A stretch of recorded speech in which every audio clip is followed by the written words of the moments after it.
On the clock.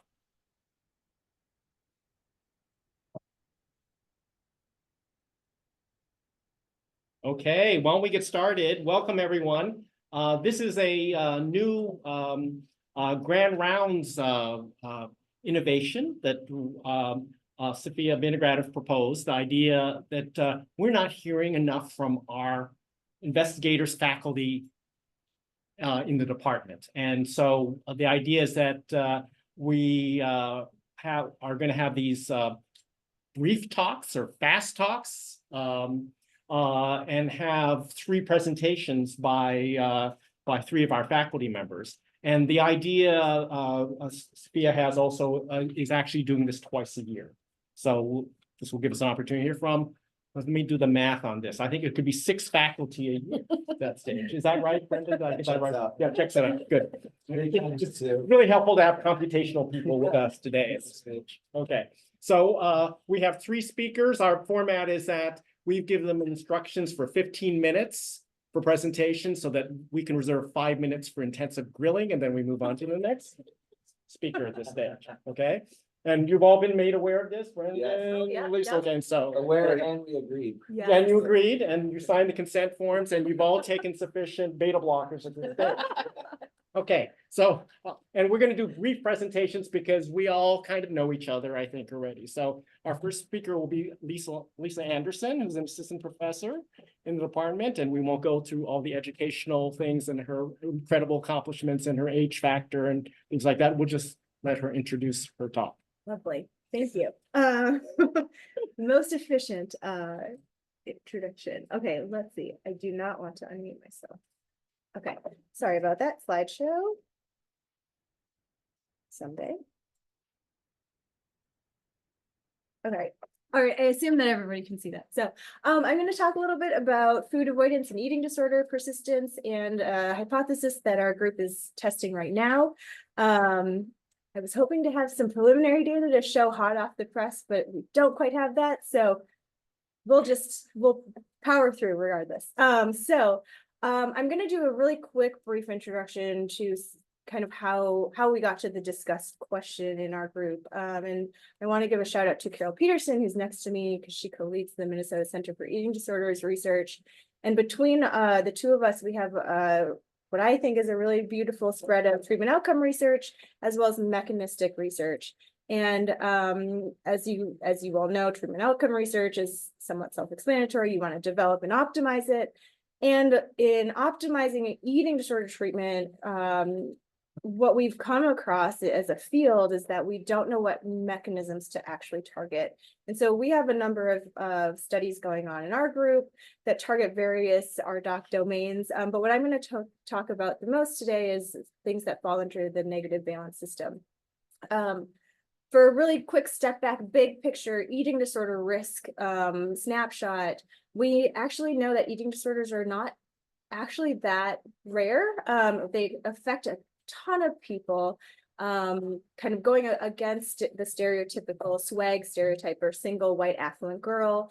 And they're one of the most deadly psychiatric disorders, second only to opioid use disorder in terms of mortality risk. We also know there's a huge cost from eating disorders to at least based in the United States data. In 2018, there was a giant, beautiful study done by some of our colleagues at Harvard that estimated that the socioeconomic cost of eating disorders each year in the US is upwards of $64 billion. So clearly we want to understand how to help folks who are struggling with eating disorders and dying from eating disorders. So as you all know, there's many categorical diagnoses that fall under many different diagnostic groups in the DSM-5. If you've ever worked with folks with eating disorders, you know that there are many moving targets that you're trying to target. So when we're thinking about how to optimize treatment, you have to think about the behavioral symptoms, the psychological and cognitive factors, all of the medical and physiological factors, psychopathology that's very commonly comorbid. It's the rule rather than the norm, or rather than the exception. And what I'm going to talk about the most today relates to theoretically restrictive eating disorders. So if we think about anorexia nervosa and avoidant restrictive food intake disorder, or ARFID, These are disorders that are characterized by extreme pathological food avoidance and caloric restriction. They're associated with a lot of threat constructs like anxiety, fears of food and eating, fears of weight gain or feeling fat, aversions or disgust that exceed the normative kind of disgust to food and eating and body stimuli.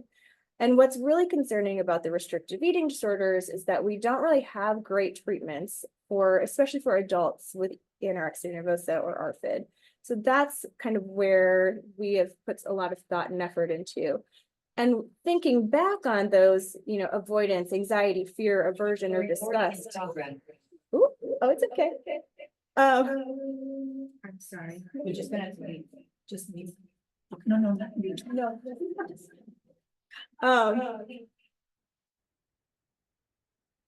I'm good. Okay, Yeah. I'll keep going.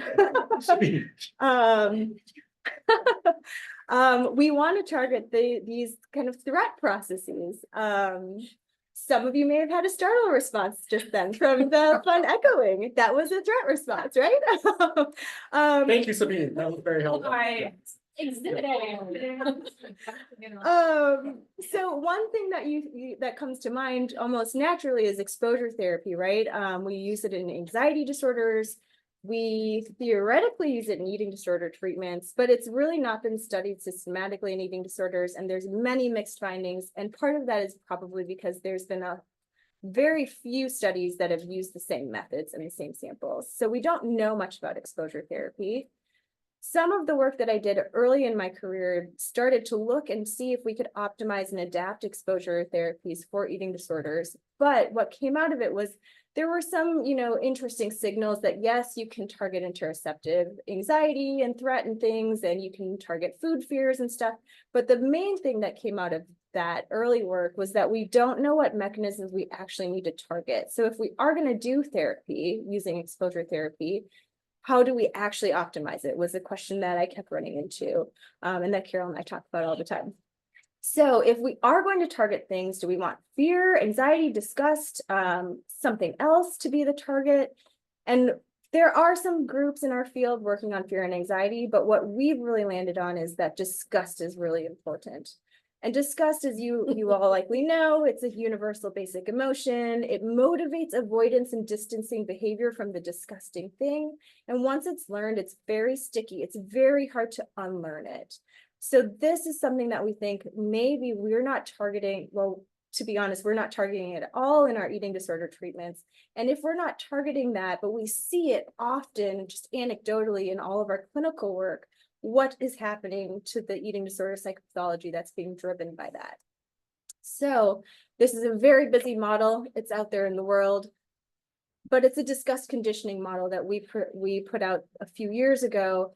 And what it really kind of claims is that what we really need to understand better at this point is if there are kind of breakdowns or altered threat conditioning processes specifically around disgust conditioning. So is there too much acquisition or too easy of an acquisition of disgust associations, specifically around food and bodies?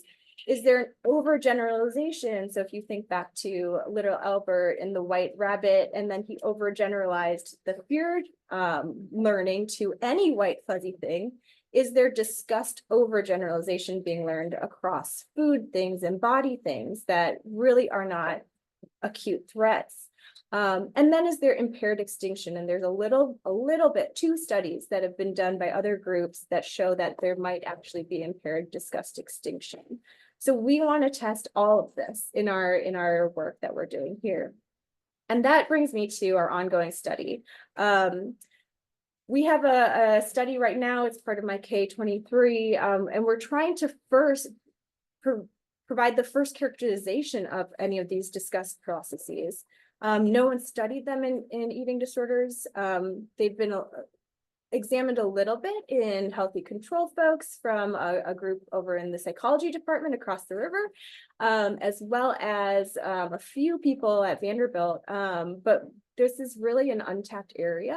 And then we want to know, if there is something going awry with disgust conditioning processes, either acquisition, overgeneralization, or impaired extinction, does that relate to or predict who is going to have these sticky symptoms that theoretically maintain these symptoms over time, and maybe are the reason why there's such chronic rates of anorexia nervosa. We are looking at a sample that is currently being collected. We anticipate that there will be 80 individuals, some with anorexia nervosa, others who are going to be age and sex matched healthy controls with no eating disorder history. They will all be adults because that's our focus. These are the people who are missed in treatment for anorexia nervosa most often, in terms of we don't know how to treat them well. And then thanks to NIH, it's all females. We have folks who are coming in for a first visit, which is baseline and screening. They do a task-based MRI scan, and then we have them do a behavioral approach or avoidance task where we have them sit in front of this beautiful, to me, very threatening to them, standardized test meal. And they are given the option to either approach or avoid the foods that they're given for lunch. And then we follow up with the anorexia nervosa folks at 6 and 12 months to see how their symptoms are either changing or not changing. For a quick snapshot of the task, just because I think it's fun and interesting, this is actually a version of the task that we've adapted from Shmuel Lissick, who's over in psychology. His farmer task, which captures Pavlovian threat conditioning as well as instrumental threat conditioning, where in the instrumental you get a behavior choice of whether you choose to or not choose to go down a potentially threatening road. The short road, as you can see in the image, is the shortest way and the most reliable way to reach the garden and get points and win. And it's also a risky road. The more likely that you are to go down the short road, the greater chance that you have that you'll be shown these disgusting food images. And you're told that each time you see a disgusting food image, that food is going to appear in your meal. Not the moldy version one, but like, there's macaroni and cheese, if you can tell that's what it is. There's macaroni and cheese on that plate. And do you really want to go eat macaroni and cheese right after this task, after you've seen that a few times? So we have the short risky road, and then there's the safe long road, which you can avoid the disgusting food image and the potential risk that you're going to be asked to eat this disgusting food.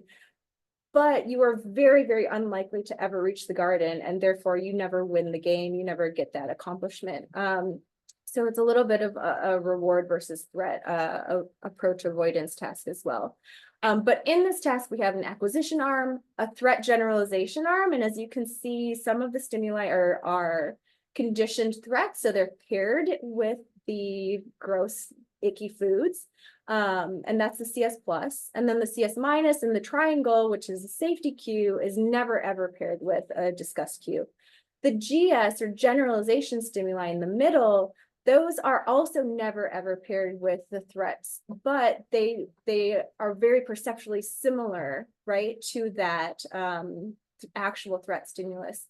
And what we know from Shmuel's fear generalization work is that folks with anxiety disorders tend to have this characteristic overgeneralization of threat performance on this task, where they show threat responses and appraise the maybe GS3 circles as potentially or actually threatening when they truly are not. But it's this overgeneralization of this learned threat, and the kind of the distinction between real versus potential threat is harder.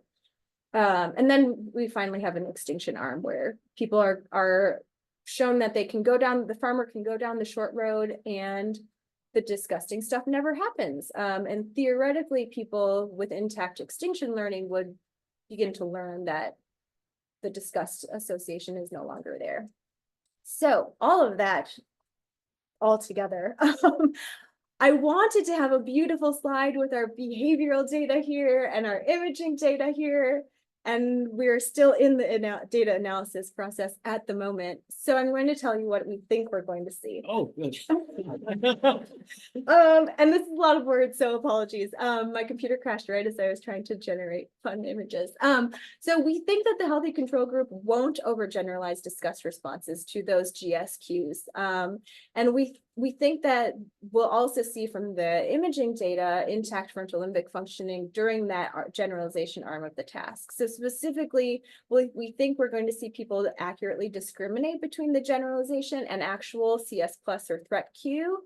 And we think that the neural activation that we'll hopefully see in the amygdala, anterior insula, and DMPFC will decrease as those shapes kind of diverge from the actual threat cue. Essentially, we think there will be less threat activation. We also think that we'll see activation in the ventromedial prefrontal cortex as the GS becomes less similar to the CS plus.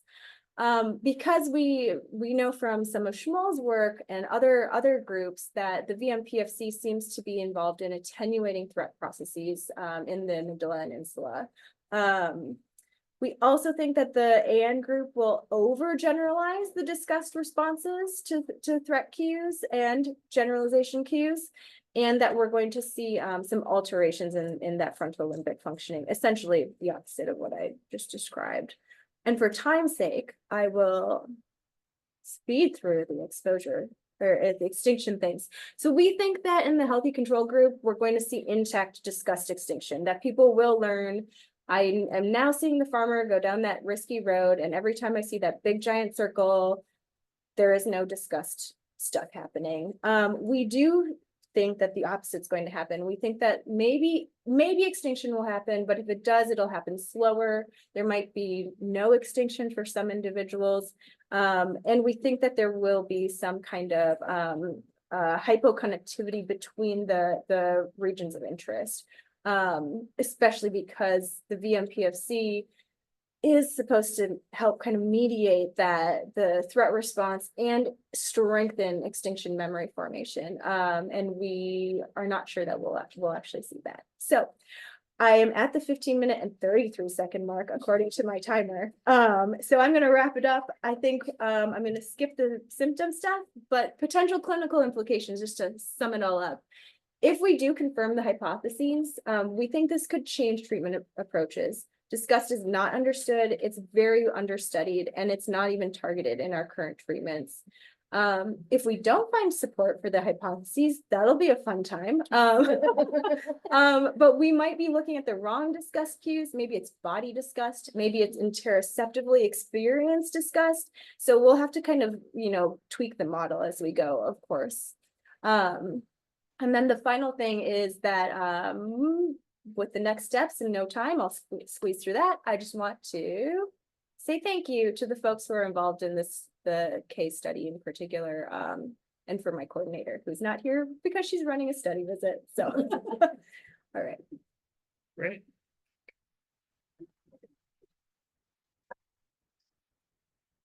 Lisa, thank you for being right on time here. So we have time for some questions from the group.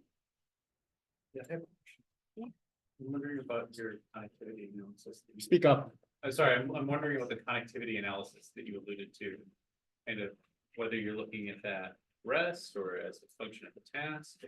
Connectivity between conditions. That's a really great question. I would probably need to refer back to Mark for this, but I think the original thought was we were going to look at it as a function of the task. Specifically around some of the decision-making points of when you see this image pop up, whether it's the big circle or the actual threat versus not, what is happening in terms of threat reactivity and the ability to make a decision to avoid or approach that ideally adaptive outcome, right, of breaching the garden and winning things. So yeah. I would love to know your imaging thoughts about it. Yeah, there are a few different space connectivity analyses that I saw Josh Sisler's saying. Yeah. Yes. I think we're going to lean heavily on some of his existing stuff. Be happy to talk about that. Yeah. Something I'm interested in, kind of as a complement to sort of resting state things where you don't necessarily have as much control what the person's doing. Yeah. When you're in the task, you're like, okay, I can compare condition A versus condition B and look at connectivity patterns. Those are there's some within subject control there. Yes, yeah, yeah. Would you, or has it been studied in OCD as discussed? Would you expect something similar in terms of? Yeah, so we actually based a lot of this application off of what the OCD literature was saying. Because that's really where most of the disgust conditioning, the threat conditioning work has been done. So if anyone is interested in it, Bunmi Olatunji at Vanderbilt University and Dean McKay somewhere have done really amazing like experimental design work with disgust conditioning paradigms. And Bunmi Olatunji is actually one of the few people he had a grad student who I think has now left and is in mental health startup world, but she did the one study I'm aware of where they were able to show that impaired disgust extinction to food actually translated in folks without an eating disorder, translated to increased caloric restriction the next 24 hours. So it seemed to have a direct behavioral link to eating as well. So like over and above the general. Yeah, yeah. But most of his work is in OCD. Different content. Yeah, Yeah. Okay, thank you, Lisa. Jeff, I'll turn it over to you. Okay, next up we have Dr. Christine Conelea. Dr. Conelea is an associate professor in the department, and her expertise is in the area of child and adolescent anxiety disorders, obsessive compulsive disorder, tic disorders, and she has a lot of expertise in the area of neuromodulation. So take it away, Christine. Thank you. I'm really excited to talk to everyone today. I today wanted to focus on a line of work in my lab where we're looking at video-based quantification of symptoms and tic disorders. And so to start out, I want us to all put ourselves in a scenario that maybe most of us have been in, where you're maybe a parent or with a sick child, and they tell you, I don't feel good, I feel really hot. So I think most of us, our first move, mine would be to, feel their forehead, assess their temperature. So I would take a subjective reading to sort of see what my next move is. That's probably good enough in that scenario. But now let's imagine that we're clinicians and this child is coming into a clinical visit. So in that case, we probably want to have a different measurement strategy, right? We're going to wheel in the thermometer and put it under their tongue and try to get a really accurate measure. And so this example is just sort of highlight the advantages of quantitative assessment for clinical purposes when we're trying to get to a diagnosis and a treatment plan. And so a major challenge that we have in psychiatry is that we don't have a quantitative equivalent of a thermometer. So essentially, we're doing our research and our clinical work in the absence of any objective biomarkers to inform diagnosis and treatment. So basically, we're relying on people to say, like, I think I feel hot. And we're looking at them and saying, okay. And so we do have a lot of self-report measures and clinician-rated measures that do have good psychometric properties, but they're all subject to measurement error because they're subjective. So for example, biases related to recall. So in tics, we're asking patients, like, how many tics do you think you had? How bad do you think they were? There can be biases related to reporting, to being in the clinic. So either over-reporting because you're desperate for help or under-reporting because you don't really want to be there. And so all of these factors can impact measurement validity, which is the extent to which our measures capture the true state of things. And for psychiatric disorders that involve atypical movements, video-based behavioral quantification is one approach we can leverage to inform objective measurement. And this is in the context of emerging technologies in computer vision and AI that open the possibility that we can use videos with fully automated measurement of behaviors that are clinically relevant. And so today I'm going to focus on how we've been using video-based methods to quantify tics in Tourette syndrome as an example of this approach. And just to ground everyone in what tics are, these are involuntary motor movements and vocalizations. They can be any movement, any vocalization. They typically start out as simple movements and sounds in the facial area and then progress to the periphery. And an advantage from a research and measurement perspective is that the majority of tics are observable. So about 92% of patients will have tics that are in their face and in their upper body. So why does this matter? My group just came back from the Tourette conference. And it reminded me of all the reasons this is so important to the tic community. So we're long past the myth that tics are just something that we should ignore because they go away. And one of the measurement issues we face is that tic disorders are very underdiagnosed. So the average delay between symptom onset and diagnosis is 3 to 11 years. And research by the CDC has shown that at least half of kids remain undiagnosed, and that under recognition is even higher among populations that face health disparities. So we have higher underdiagnosis in kids who are Hispanic, who are Black, non-Hispanic. And in females and gender diverse people, they tend to only get the diagnosis if their symptoms are much more severe. I also think of tics as a neurodevelopmental canary in the coal mine. So these are one of the earliest visible signs we have that there is atypical development in cortical striatal circuits. And 80 to 90% of kids with tics have psychiatric comorbidities. So early detection is really important for closer monitoring and delivering intervention as early as possible. And finally, a lot of our decisions, especially with medication treatments, involve a lot of weighing risk benefit. And an example of where this went awry is that some early research on stimulants for ADHD showed that perhaps stimulants increased tics, but a lot of research since then, including some of our own, has shown that that's not actually true, but a lot of kids are still not given needed stimulants because people are worried they might increase tics. And that observation really just came from people looking really closely and seeing something that actually wasn't there.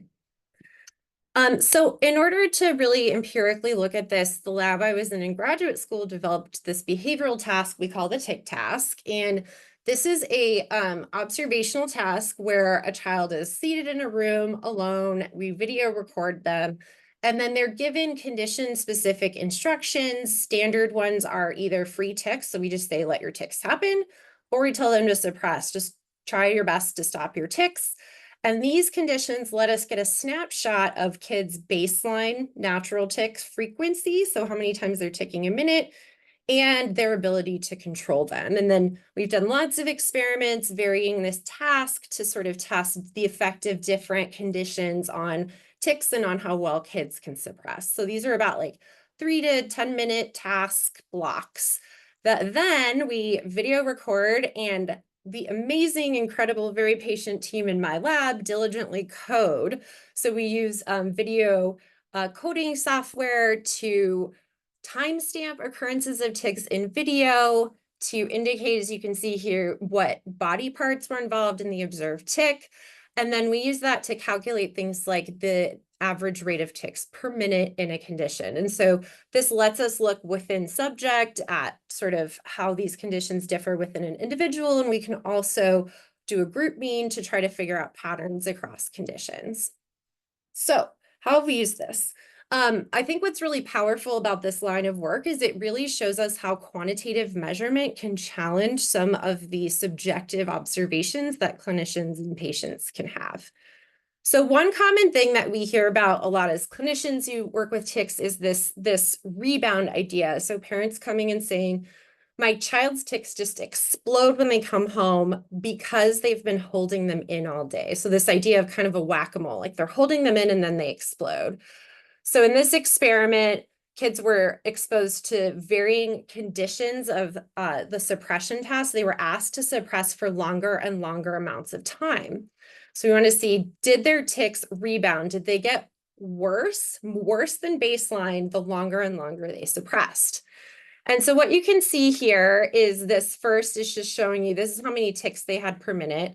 I'll also highlight, these are a lot. This is on average across hundreds of kids. We think it's at least 8 tics a minute that each of these patients are experiencing.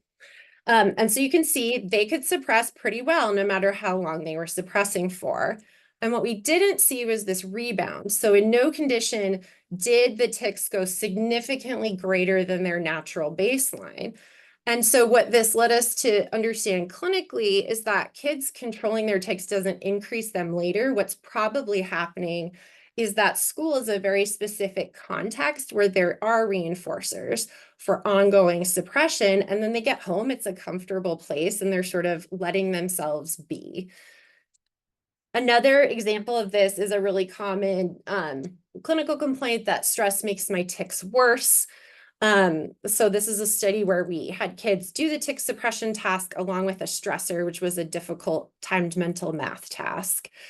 And so what we found here is that, so here's the free to tics. You can see this is how many tics they had just naturally. They could suppress pretty well, but we didn't see an increase in tics when they were stressed. What we did see was that stress made tics harder to suppress. So what does this mean clinically?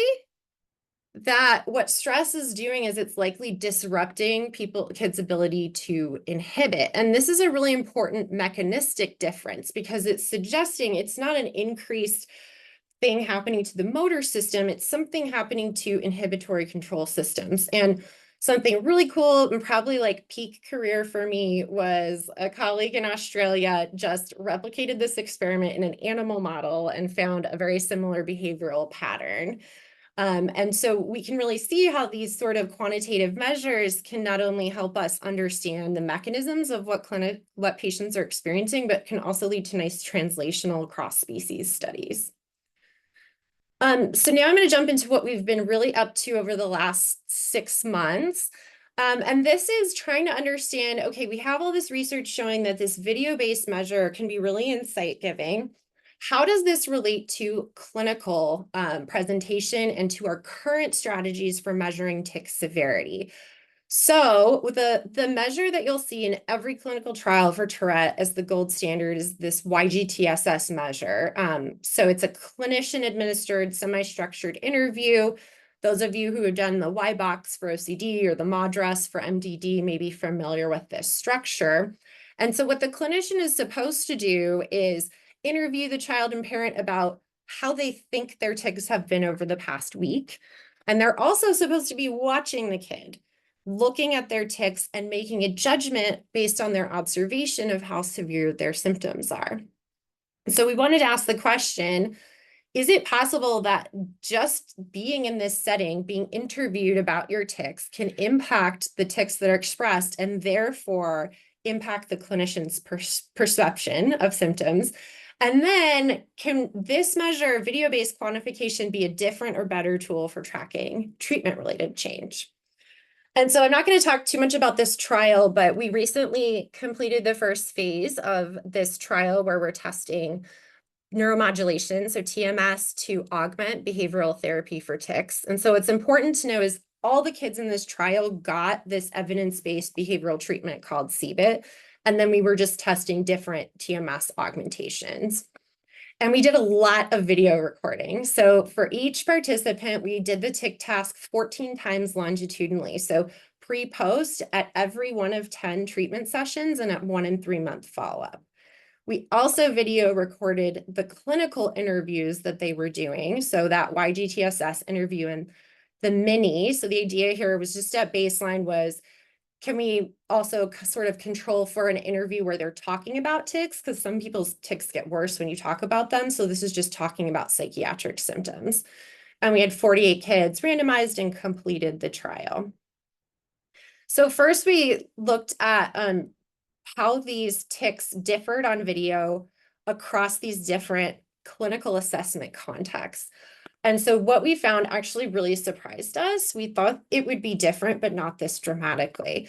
So if you look here, when kids are alone in a room doing that free to tic condition, they're having an average of 25 tics per minute, compared to when they're in the interview with the clinician that's supposed to measure their tics, they're only having about 7. So this is about a 600% difference between these clinical contexts.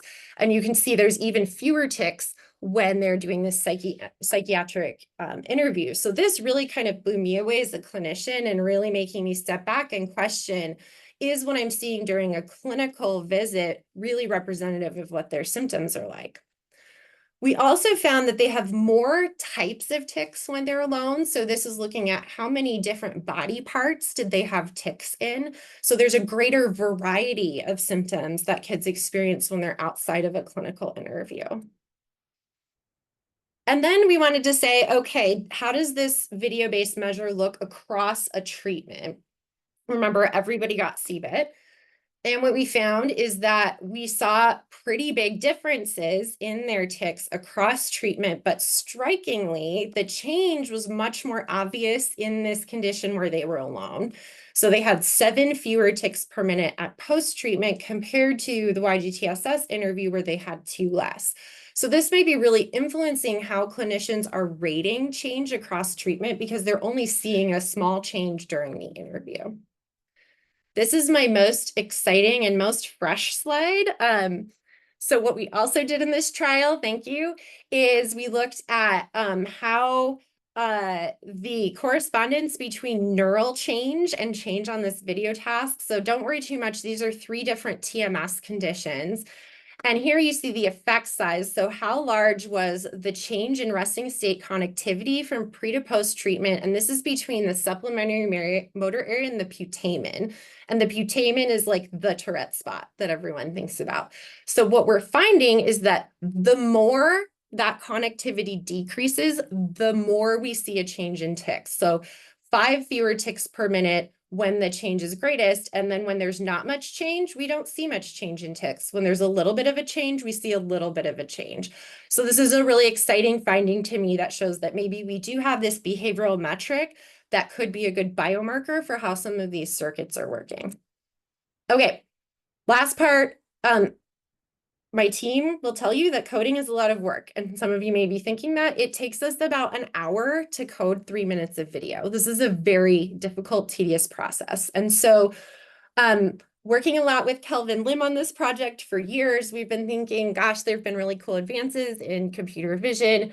Can we leverage these new technologies to develop automated tools to measure video symptoms in video? And so what we did was we took video, we took the coded videos and we extracted clips that were showing either tic events, like you can see here, or non-tic events, which you can see here. So you can see, oh, I think I clicked twice. This is a non-tic.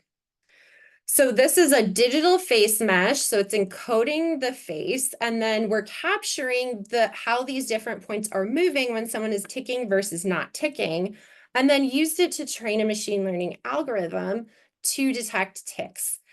And we found, so this is a analysis that tells you how good a classifier is. So it's basically plotting test sensitivity against specificity. So true positive versus false positive.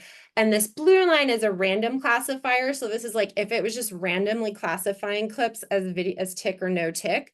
And so you can see our classifier outperforms it. So it's pretty accurate in detecting eye tics. So this was just our start. We're now our first year into this new R01 we call Tic Tech, where we're going to get video samples from 1,000 people using a web platform where they're going to record and submit videos. We'll code them and we'll see if we can train a more robust algorithm and start to understand how tics look across a broader population. I just want to end on a couple of slides just highlighting, like, I hope I'm getting some people excited about the promise of video-based quantitative measures, because these can really reveal patterns that aren't very detectable to us as clinicians or to the patients themselves.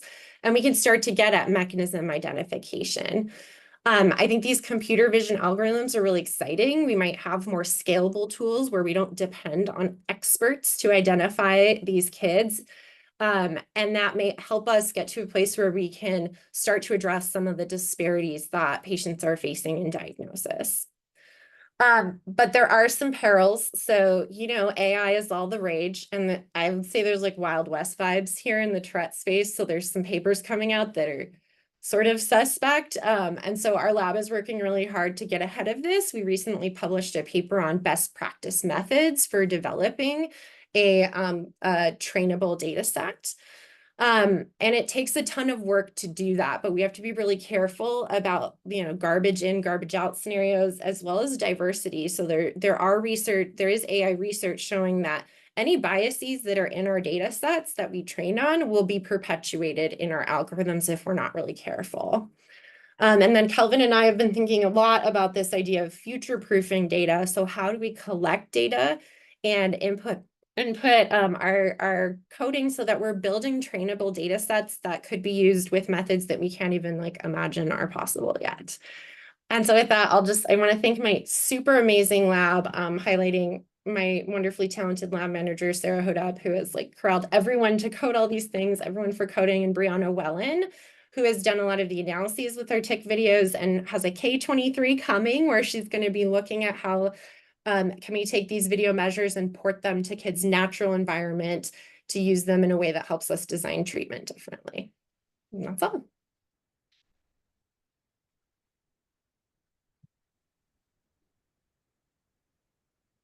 Right.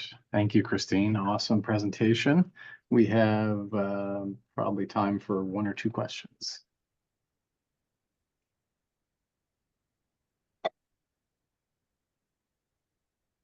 Yeah, I'm wondering, Christine, if you have any sense when from the machine learning analysis, what part? We're gonna have to speak up. From the machine learning analysis, do you have any sense of what facial features are the most important for the decoder? Is there any way to kind of get at that information? Yeah, we've actually we're moving way past what you saw there to a digitally reconstructed full face. That's going to give us a lot more detail about that. So it's something we're interested in is what are sort of these micro movements that may be hard for us to visualize as humans that can give us clues about how this is all working. Brianna Wellen, again, has a seed grant from MNRI here to work with the team in engineering, where we're also going to pair this with flexible sensors. So they make these sensors that are almost like a Band-Aid. And so we're going to try to pair this in the lab to see if we can actually get EMG movement, muscular movement, to also enhance the training of our algorithm. I have a related question. It's so awesome. And I love the 3D renders of the face. It's a wonderful presentation, change of space to see it 3D render. There's a lot of work, as I'm sure everyone knows, in affective computing, in depression for facial movements. I guess I don't really have a well-formed question. I'm just curious, can you leverage the same data? You mentioned psychiatric comorbidity to kind of also code for affect, and is that of interest, or is there a way in which you can get at some of those comorbidity questions with the same data? I think it's an excellent question. And what Brendan's referring to, there's some really cool research looking at just micro expressions during on video or in pictures to sort of detect things like affective states. Some are commercially available already. So I think it's we haven't done that yet. We've really been hyper focusing on the tics, but I certainly think there's a lot of ways to grow how we're using these approaches. I have a question as well. When your assistants are manually coding the video and that really laborious process, what's the inter-rater reliability and do you for that to get better with the computer? And I ask because I can kind of commiserate in undergrad. I was in a Parkinson's lab and I remember trying to count tremors on a rat and the variability between everybody was huge. And I would imagine that that AI would have the potential to kind of level that. I'm going to say first, I don't know if AI is going to level it. I think we have to have really good data sets that make good AI. That's more the camp I'm in right now. But I cannot speak enough about how tremendously diligent and hard the team works on this. But we spent at least a year developing a coding manual and a process for doing it. Every 20% of all the videos are double coded. we're calculating inter-rater reliability in real time, and then anything that's less than 80% reliable gets flagged for a consensus meeting and goes back to coders to recode. And so we're really rigorous. I think I'm proud of how rigorous our team is about inter-rater reliability because it can be really hard to be accurate on these. Kelvin, maybe this is the last one. Yes, I just want to make one comment, segue from Brenden, your comment about this is looking ahead, Yeah. right? Because I think those of all this stuff about the AI, it's all about the data, right? You know, we've had conversations with Carol looking through what data we've already recorded, what can we operate on? And so thinking forward about populations we're dealing with, capturing this type of video information, and these cameras are not they're cheap and they're extremely high resolution. Yeah. The GoPros, I mean, Yeah. you buy them at Best Buy, right? So thinking ahead in terms of those of us working in clinical populations, it doesn't have to be movement disorders. It's like the affect, it's like psychosis, it's across the board. So just a plug for that. Trying to so we can ride this wave. Sure. Yeah. Thank you. Everyone. All right, thanks again, Christine. We should move on to our last talk, which is going to be by Brenden Tervo-Clemmens. Brenden is our newest faculty member in the department. He's an assistant professor. He has a whole slew of expertise in child and adolescent brain development, executive functioning, substance use disorders in adolescence, and he is a newly minted state of Minnesota licensed psychologist. So take it away, Brenden. Can you all hear me okay? My average level of projecting my voice hopefully will carry through the microphone. Thank you so much for having me, and it's a delight to make the trip over to Riverside, even though I was telling people in this room, my Uber driver took the wrong turn, so I ended up in, I don't know, I'm still. Calvin thinks it's there, I'm not sure, I'm still new enough to not know where I was. I thought I would use this time maybe a little bit differently than some of the previous talks, although it's interesting to see some of the themes across groups, and hopefully I'll touch upon that. But to just kind of introduce myself again, for those of you that I've met briefly, or for the first time for many of you I haven't met. I am brand new at the U. If I look new to you at Riverside, that's because my primary location is at MIDB. Before I was here in Minnesota, I did my postdoc in Boston at the Martino Center for Biomedical Imaging, which is the Northeast equivalent. And I guess we can tell Camille that I said this, the Northeast version of CMRR. And before that, I did my graduate work at the University of Pittsburgh and in a sort of integrative program with Carnegie Mellon. And I studied a bunch of things, and I was there for far too long than I'd like to admit. But kind of key amongst that was this integrative training in clinical psychology, cognitive neuroscience, and quantitative methods. And my work really is, as Jeff was alluding to, and hopefully I'll kind of stitch that together so it doesn't just seem like I'm doing everything all at once, always, but really seeks to span these three areas. And so what I want to do today is just kind of introduce you to my program of research, hope to get you excited about some of the data we're actively collecting, grants that are going out the door, and see if I can convince some of you to maybe come hang out at MIDB and look towards collaboration.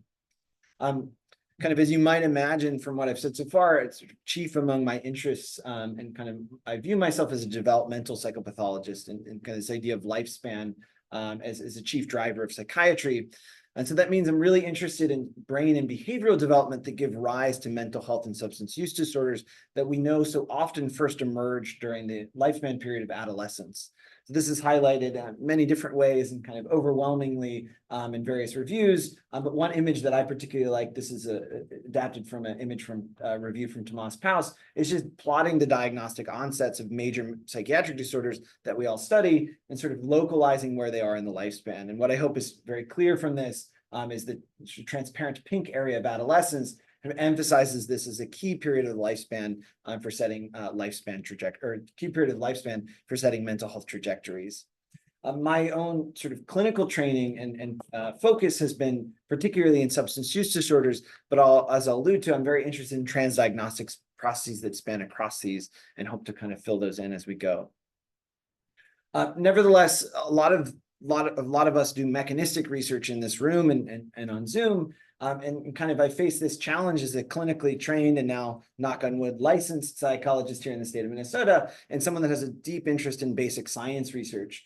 And one of the challenges in this work is linking sort of more basic neurodevelopmental science or mechanistic research that we do in the laboratory to what actually happens in the clinic. And it's been awesome to be, I guess, benefit as the person with the last name that's latest in the alphabet from these two talks before, kind of talking about what we might characterize as a translational gap that exists in mechanistic research to what we do in the clinic.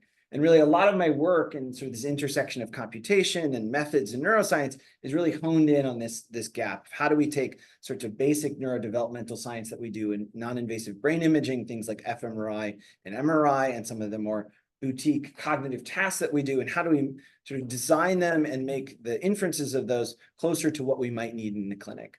And you'll notice though, as a clinician, I'm also interested in this arrow going both ways. So what is the type of mechanistic research that we need to do that would provide us actionable information towards intervention? So it's, you know, I spent a lot of time, and as many of us do, with neuroscientists that have never seen a patient, or in my case, statisticians that have never thought about a brain. And I think, you know, I see our department and mental health professionals generally as playing a critical role in making the type of mechanistic research useful. What are the kinds of questions that we should ask? And that's a real interest of mine. Kind of adding a final sort of layer to this onion, I guess, that I'm cooking here is this idea of recognizing that part of these challenges that we face of bridging mechanistic research to the clinic are these fundamental challenges to sort of reproducibility or rigor in science, right? And so these are often highlighted, and I'm guilty of this now too, but sort of big papers that have sort of ominous titles about the challenges to science, right? And so one of the ways I think about this in my own work is that, of course, for something to be clinically useful, it first has to be useful in research, right? It can't have utility in the clinic. And I thought Christine's wonderful example and that she just gave, as well as Lisa talking about, you know, we have to have basic sense of metric reliability or psychometrics before we can push something out. So I really see a lot of my work as spanning this mechanistic to translational divide, and also how do we kind of think about reproducibility and rigor in this. So to kind of address this and give you an overview of the types of things I'm interested in, this is a running title. I published a paper with this name, and now I'm finding if I just use this title, Tailoring Psychiatric Neuroscience to Translational Goals, a good broad import across many talks. So you see that pop up. But really the idea is to sort of fit that title. I'm quite interested in leveraging what I'll refer to as big data and computational methods to kind of address this mechanistic to translational gap. And so what do I mean by big data? That's a long conversation that I, unsurprisingly, perhaps have a lot of opinions about. But what I really think about are different dimensions of data, or how, in some of these were already referred to today, or how we think about different experiments and study designs and leveraging various axes of those. So one that we're the most familiar with and perhaps comes to mind in some of my work is in this space is big data by terms of sample size. So we can think of data in terms of the number of participants that are in the study, perhaps on the one end of very large, something like an epidemiological survey or public health, they do in School of Public Health, thousands to hundreds of thousands of participants, perhaps on the very small end, something like a clinical trial. But of course, there are various other dimensions of data as well in terms of the number of different constructs and time points. So I'm really interested in manipulating and thinking about methods and study designs that kind of manipulate these two axes towards this inferential goal of adolescent neurodevelopment and psychiatric disorders.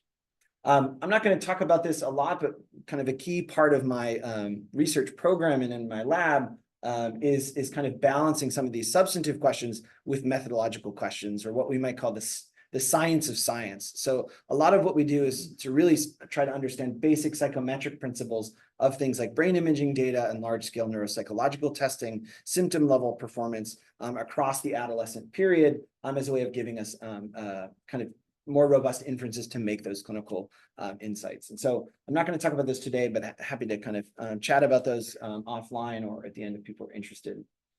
But I guess kind of one of the nice things about a short talk here, and hopefully I'm keeping it short, is kind of it forces you to distill what's your main message. And when I was in graduate school, and we call these flash talks. We'd have to give a flash talk, and the head of the neuroscience program, Peter Strick, used to always say, like, if you don't know, just say, if you take one thing away from this talk, and then say what your takeaway is. So I'm going to do this right now. So if you take one thing away from this talk, really how all this comes together, all this sort of methods, addressing a translational gap between mechanistic research in the clinic, quantitative methods to me, and how we're addressing it and what we're thinking about is moving neurodevelopmental psychiatric research away from the status quo in traditional lab-based samples. So moving away from the convention that we have a small amount of participants that perhaps because our methods are very expensive, particularly when we think about things like fMRI and non-invasive neuroimaging, we often get a single snapshot of brain function and a single snapshot of their behavior, and we do that in a very small sample. And we've seen two wonderful examples about the richness of phenotyping and computational methods, as well as in kind of video coding as ways to scale in different dimensions of our data cube. And so I'm going to kind of allude to and just kind of preview some of the ways that we're doing this. And kind of my overarching path is to think about complementary approaches in both the very largest, very biggest population level data that we can get. So that's very large in the number of participants, right? And so thinking about things like epidemiological surveys, their equivalent in brain imaging, and contrasting and having inferences go between those with what I'm referring to here as precision longitudinal patient studies. So that is deeply phenotyping an individual, both with brain and behavior over time, and really quite interested methodologically and conceptually, and as a clinician, how can we get those inferences to come back and forth? And I kind of allude to at the end, but we might think of this as a clever idea at first blush, but then just dig deeper. Basically, what I'm saying is in general medicine, we have epidemiology, which is large and cross-sectional. It gives us questions about the general population. And then we have clinical trials, which give us mechanistic information. But I think the best science in my own area is how can we learn to leverage the complementary insights from that. So some of the ways we've done this or kind of things that have come out while I've been here is to think about large-scale behavioral patterns. Here, I'm just alluding to a recent paper. This is plotting data from over 10,000 individual adolescents. So this is big in the population sense or big in the number of participants sense. This is from 4 independent data sets. There's kind of some principles of meta-science in here as well. But just plotting executive function or goal-directed cognition as a function of age and years, again, with development being kind of a key driver of my program of research. And here, what you can see in both the individual data sets that are shown in shades of gray, as well as in the sort of meta-analytic curve shown in red, there's this clear nonlinear trajectory that really highlights adolescence, conventionally considered as 10 to 20 years old, as this critical period of closing of normative cognitive development. We've also played the same game, and this is even bigger data. This is data from over actually 1 million individual respondents. This is from the National Survey of Drug Use and Health. Looking at the previous slide was in cognition. We can also sort of try to tap into different domains. This is in kind of the spirit of reward-based behavior in risk-taking, plotting, again, risk-taking and these different kinds of assessments as a function of age and years. So we can also see that quite quickly that adolescence is the peak period of the lifespan of self-reported risk-taking or behavioral manifestations in my own interest, substance use initiation. And so these are great. We can fit nonlinear models. We can talk about kind of the metrics of those and charting out the lifespan. As a developmentalist, I think understanding the shape and timing of these is really essential when we talk about translation and kind of leveraging this period of high risk in terms of intervention. One of the ways that we do this is by mathematically quantifying the actual shape and trajectories or the shape and timing of these trajectories. So just to give you a flavor of this, now I'm showing you those same 2 curves I just showed you. They're just scaled to their own maximum, so they kind of look nice and we can make inferences on them. But below that, I'm showing you sort of significant periods that have to do with inflection points or changes in the slopes of these trajectories. With the red bar referring to the cognition trajectory that's shown in gray. And so we can see there's early maturation or early development. This data goes down to 8 years old. And then we see this closing of this cognitive development period.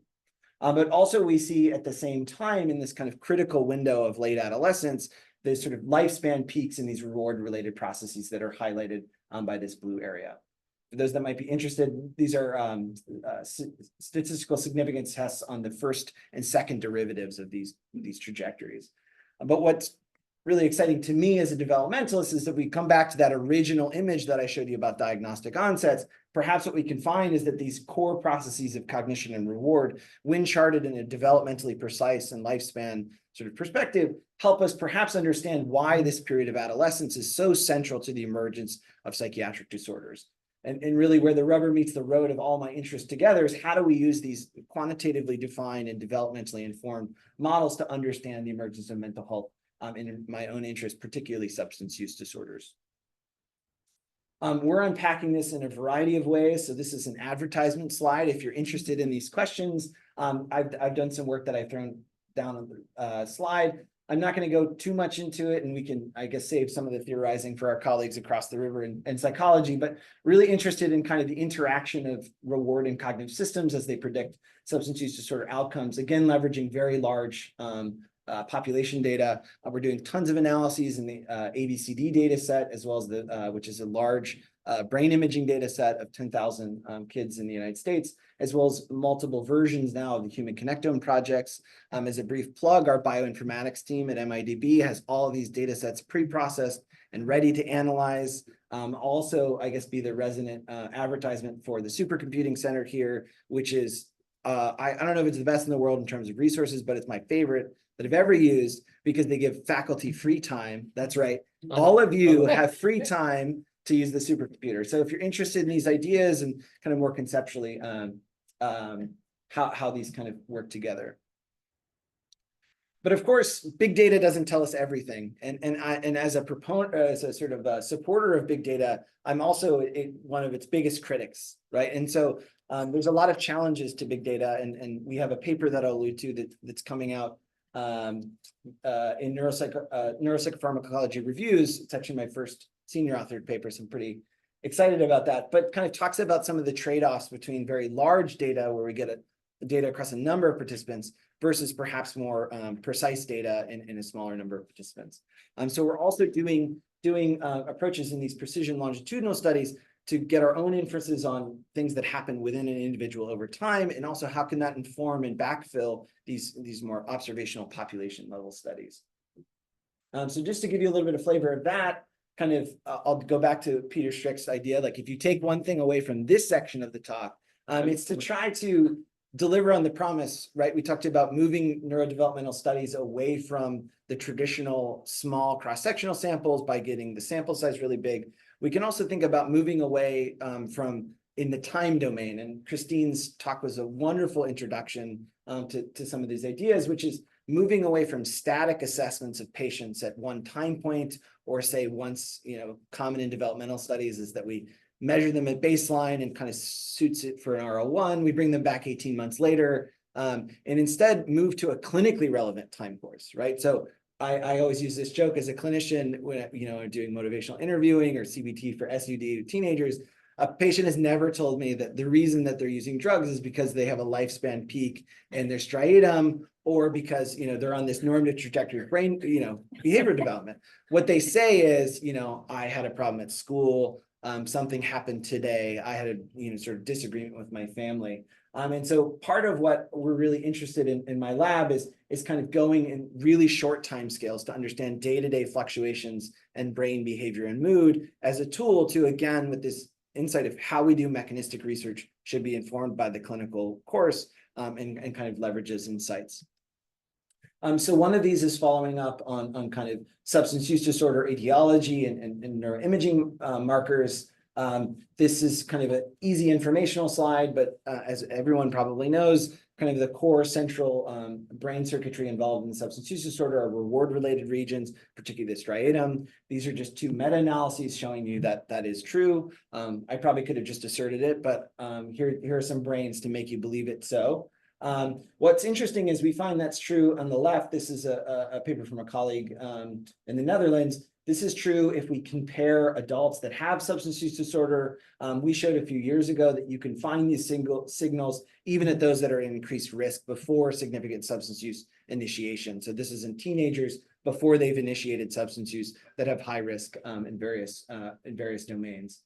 So we're following this up in my K23 that's collecting data here at MIDB to try to, again, in the clinical time course, understand how these things change on short time scales in this context during treatment.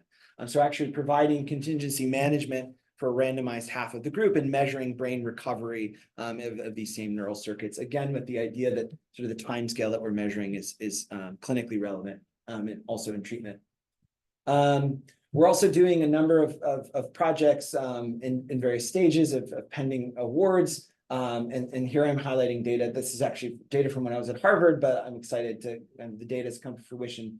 We're analyzing it of likewise using smartphone technology to kind of narrow the gap in time scale between, instead of asking questions once every 18 months or when participants happen to come back for a study a few years later, following teenagers sort of successively for long periods of time on the day level, but sort of short fluctuations. So this is data from K-12. I was on the K-12 at Harvard, and I had some foundation money as well. I'm using smartphones. These are 2 exemplar participants of 15 to 18-year-old adolescents. I'm just looking at the time course across days. This was a 75-day longitudinal study with actually fairly good compliance as well, even among teenagers, but just plotting daily diary affect. So this is self-reported affect, positive values report positive affect, and negative values report negative affect. And what's interesting, and I did kind of cherry pick these examples to make this point, but it's both the kind of between person variability, right? That participant A is sort of generally more positive, has more positive affect, but also the immense within person variability. And this goes back to some of what Christine was showing, where we see participant B has these significant dips in affect going into the range.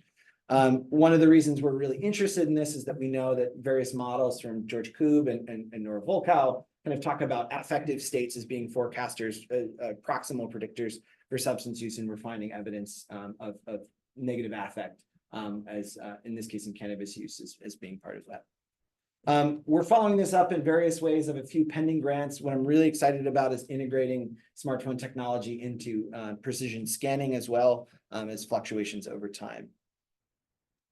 So I just kind of want to conclude with, if you take one thing away from this study, or this presentation, is that really what we're trying to do is move away from the status quo or a sort of a jack of all trades and master of none type of study design to really leveraging large scale data in terms of the number of participants, using large population level publicly available data, and complementing that with really focused precision longitudinal efforts.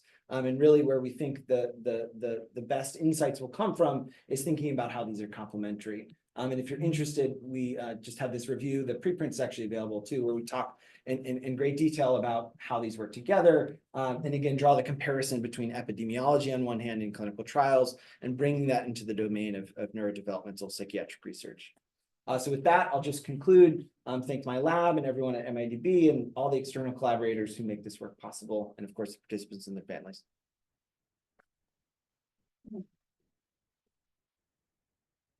So we have time for a question or two for Brenden. Anybody here in the room here or out in webland, Zoomland? Curious about the large scale big data approach. It resonates with me partially, and this is a long time ago when I was in grad school. So I'll tell you about that, but I'm curious about your thoughts on how you see that as superior to, let's say, meta-analyses or studies. So my mentors used to say, I trust a good RCT, a randomized control trial, over a meta-analysis across a lot of different things that we don't know the methodology on anytime, but I don't know. Yeah, that's a wonderful question. And I think unfortunately the real answer is a yes and, right? We want meta-analysis and we want population studies, in part because they in some ways address slightly different questions. So a meta-analysis is nice because we're building generalizability across all those factors that vary somewhat. So that it gets us closer to kind of the types of inferences that might go across samples. So one of the challenges, and I'll deliver on my criticisms of big data, many times in big data, they have a very constrained, what we would call sampling frame, right? In neuroimaging, the most notable is that you happen to live near a magnet, an MRI, right? And you also happen to live near a high-powered R1 institution that was awarded this award. the grant. And so we have massive sociodemographic biases in terms of who is in the sample. And of course, you can do various approaches to rake and things, but those don't work that well. So the nice thing about meta-analysis is that like everyone can contribute data. The inferences that we draw across meta-analyses, should they be unbiased, kind of bake that in.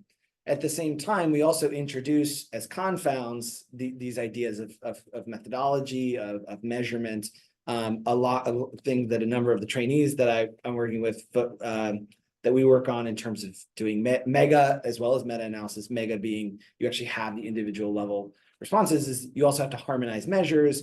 What happens if someone used the various this wonderful task that Lisa's talking about versus some other task, and how do you kind of collapse across those? So I think it has to be a yes and, but really kind of thinking about what's the source of variation that we're limiting or exploring. Yeah, I guess it's kind of a long-winded response, but No, thank you. And you have more control over your methods, right? in a consortium, in a large. Yeah, absolutely. But your errors are everyone's errors, right? And so we've seen this in ABCD, which I'm not paid for by at this point, so I can say this. Right. So if there's a problem in one of the procedures, that's a very large problem, right? And so some of the task-based fMRI designs in ABCD have they optimized for time rather than perhaps precision. And now what we're seeing is that maybe we have 10,000 data sets where these inferences, where the data aren't that good. At the same time, when the data are very good, it's a massive change to science, right? And so Damien Fair, who's here at the U, has really spearheaded a charge to like democratize the availability of the data. And so the resting state data, for instance, has been, all sorts of papers, and it's available to everyone, and people all over the world who might not even have a scanner are able to publish it. So it's a complex issue, I think. And I just cycled off. There's an NIMH work group on high dimensional data sets and rigor that I was fortunate enough to be part of. And it's kind of this tension of like big available data that is, the decisions are made by a few, but it's available to all, versus making more single investigator RO1s is at the highest level of NIMH. Yeah. Okay. Well, thank you, Brenden. So, this is the end of our series for grand rounds for the year. So For the fiscal year. for Yep. fiscal year. Oh my gosh, we have to remember fiscal year. So we'll see you on the other side. Besides, it'll be Great. here in no time. Great. Thank you.